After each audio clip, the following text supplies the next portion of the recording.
That brings me to the end of talking about the 4 principles. I did say there were 4 Ps though, as well as 4 principles. So we've got people, we've talked about the principles.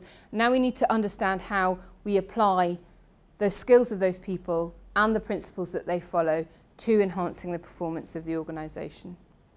Most organisations have some kind of strategic planning cycle, some kind of plan, do, check, act cycle. And we've called ours strategy, plan, execute and review, with continuous feedback loops throughout each of them.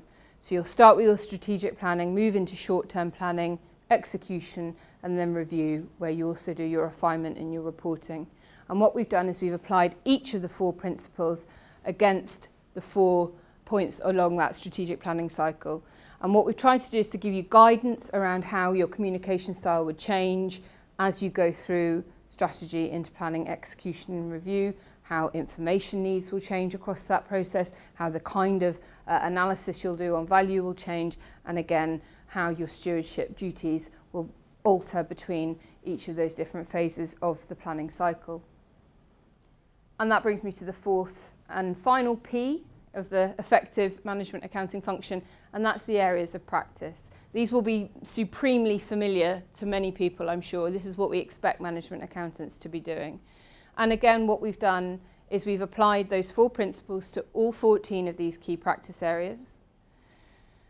And we've tried to do it, again, in the order of how you would do it across the strategic planning cycle. You might notice that the internal audit box is a slightly different colour, and that's because during our research, a lot of people said to us, you need to include internal audit. When we went out for consultation, we hadn't included it. It's greyed out because often the internal audit function does not report into the Chief Finance Officer, and it has a separate line either straight to the Audit Committee Chair or to the CEO and sort of bypasses finance. But an increasing part of what we were hearing from management accountants is that they are involved in the planning and testing of control systems.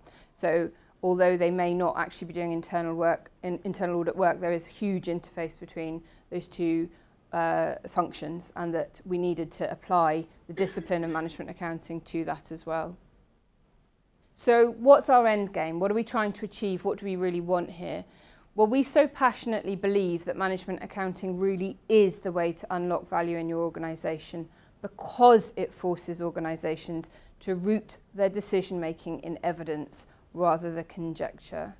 And that we do have this brilliantly holistic view of both the organisation and the context within which it's operating. That we want every CEO and every CFO the world over to assess their finance function against our management accounting principles. And to do that, we're developing an online diagnostic tool that will be available in 2016. And that will allow organisations to assess their people, how effectively they apply principles to driving the performance of their organisation through those key areas of practice. And we would urge organisations the world over to take our diagnostic and highlight areas for improvement so that they can have a benchmark and a standard by which management accounting should be done, so that the next time we go out and do our research, we will find that it is not quite so ad hoc, and that there is a baseline for what really excellent management accounting looks like. So there are 4 principles. I'm going to leave you with those. Together they form a framework for improving decision making around the organisation, for making sure that the organisation is on foot to take decisions rooted in evidence and lead them to much more success and sustainable outcomes in the future. Thank you very much. Please do feel free to ask me any questions.